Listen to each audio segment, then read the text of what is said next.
anti-federal, anti-people. It is pro-rich and pro-corporate. These words I conclude. Thank you very much. माननीय सदस्य प्रधान बरुआ डांगरिया। धन्यवाद सभापति महोदय, आपने मुझे बजट में बोलने का मौका दिया।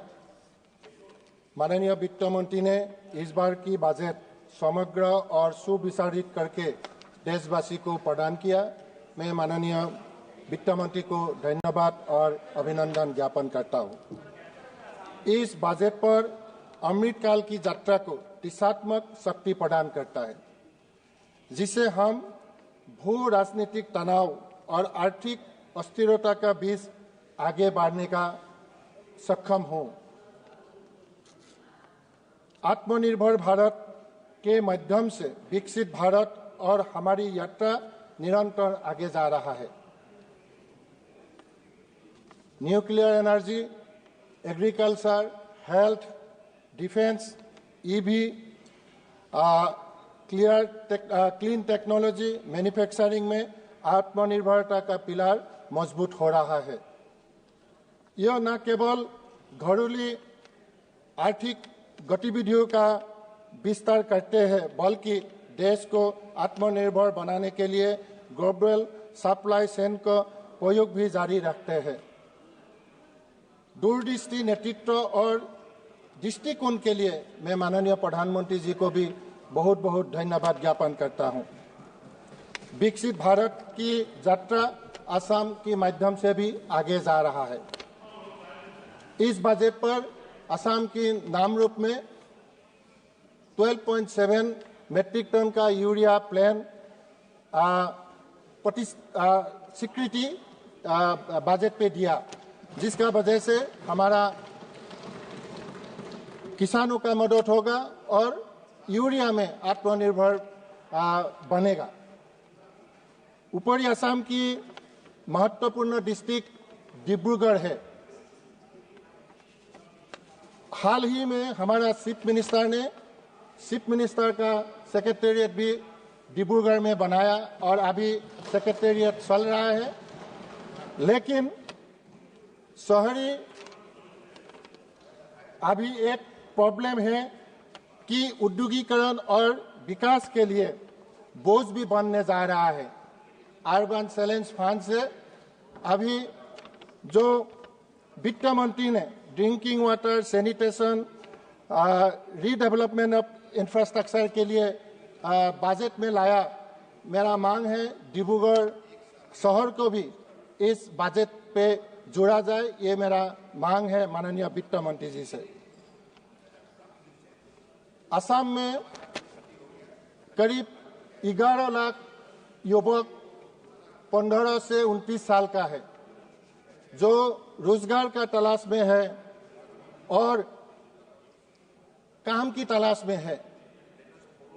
और यही युवक को अगर सही में स्किलिंग किया जाए और जो भारत का अभी हमारा पार्टी का नारा है, भारत में बनाओ, दुनिया के लिए बनाओ, उसमें राजदूत बन सकता है। और मेरा माननीय मंत्री जी से आग्रह है कि असम में एक centre of excellence for skilling centre Assam को दिया जाए। मुझे सदन को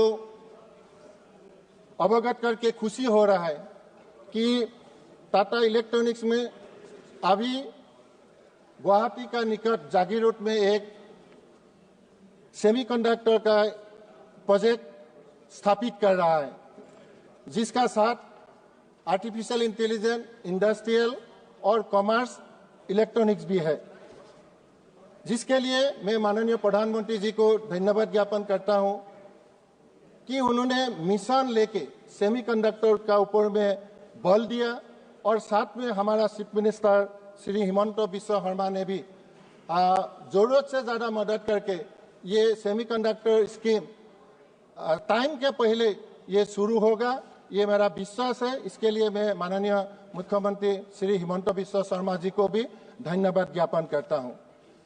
और इसका साथ जो centre of excellence in artificial intelligence for education, उसका भी मैं मांग गुवाहाटी में करता हूं।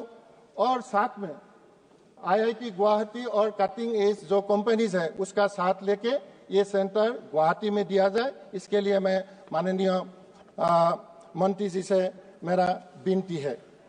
Access to medicine is a fundamental rights और यही एक्सेस एक फाइनेंशियल बर्डन भी बनने जा रहा है। मेरा प्रधानमंत्री कोशिश कर रहा है आयुष्मान भारत देके, और अभी ये बजट पे 37 मेडिसिन को जो बेसिक कस्टम ड्यूटी हटा के और 6 दवाओं को जो हमारा 5% ड्यूटी लगा के उसको राहत देने का काम भी करने का कोशिश कर रहा है। और इसका अलावा डे केयर कैंसर सेंटर आने वाला 3 साल में हर डिस्ट्रिक्ट हेडक्वार्टर में बनेगा। ये भी मेडिकल सेक्टर में काफी उपयोगी होगा। साथ में 75,000 जो मेडिकल सीट अभी देश में लाएंगे और पहले साल 10,000 जो लाएंगे, जिसका वजह से हमारा देश को काफी फायदा मिलेगा। और इसका अलावा एग्रीकल्चर में हमेशा कॉम्प्रिहेंसिव बजट दे रहा है और इस बार भी नयापन लाया।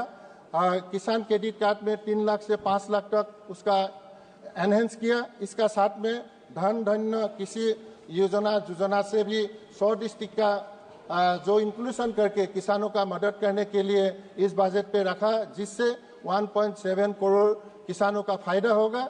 मेरा कृषि मंत्री से आग्रह है कि हमारा असम में भी काफी डिस्ट्रिक्ट को जोड़ा जाए, ये मेरा कृषि मंत्री से आग्रह है। इसका अलावा प्रधानमंत्री जी को मैं धन्यवाद देता हूं कि रिवर लिंकिंग प्रोजेक्ट शुरू हुआ है और हमारा असम का लखीमपुर सेक्टर देश का सबसे बाढ़ पीड़ित डिस्ट्रिक्टों में से एक है।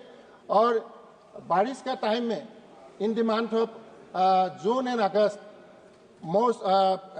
1500 मिलीमीटर रेनफॉल होता है, जिसका वजह से नदियां फूल जाता है और एम्बैंकमेंट तोड़ देता है, जिसका वजह से बाढ़ और लोगों का लाइफ एंड प्रॉपर्टी काफी लॉस होता है। और पोस्ट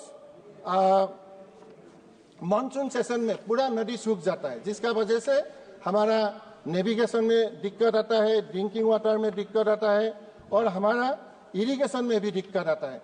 तो मैं इसीलिए ऊपरी असम की हमारा सुबनसिरी, गाय नदी, सीमेन रिवर और हमारा दिहिंग रिवर, इसको जोड़ के रिवर लिंकिंग प्रोजेक्ट करके हमारा जो लीन पीरियड में पानी का शॉर्टेज रहता है उसका समाधान करें। और साथ साथ में जो अभी मोदी जी का नेतृत्व में हमारा पूर्वोत्तर में 20 जलमार्ग मिला है, बेसिकली हमारा डिब्रूगढ़ तक इंफ्रास्ट्रक्चर अभी बन रहा है, लेकिन हमारा पानी का कमी से गुवाहाटी से बांग्लादेश बॉर्डर तक चलता है, अभी डिब्रूगढ़ से चलना मुश्किल हो रहा है। तो जो हमारा एक्सेस वाटर रहेगा वो कैनल को भर के हम 12 मास उसका कार्गो नेविगेशन का भी हम लोग व्यवस्था कर पाएंगे। मुझे बाद में मोदी जी का जो सीनियर सिटीजन के लिए इनकम टैक्स TDS का जो मांग लिमिट 50,000 से 1 लाख किया, इसके लिए मैं सीनियर सिटीजन की तरफ से भी मैं धन्यवाद ज्ञापन करता हूं। और साथ साथ में मुझे टाइम दिया बोलने के लिए, इसके लिए आपको मैं धन्यवाद देता हूं और बजट को मैं समर्थन करके मेरा वाणी को विराम देता हूं। धन्यवाद। धन्यवाद। माननीय सदस्य श्री रघुराम रेड्डी जी।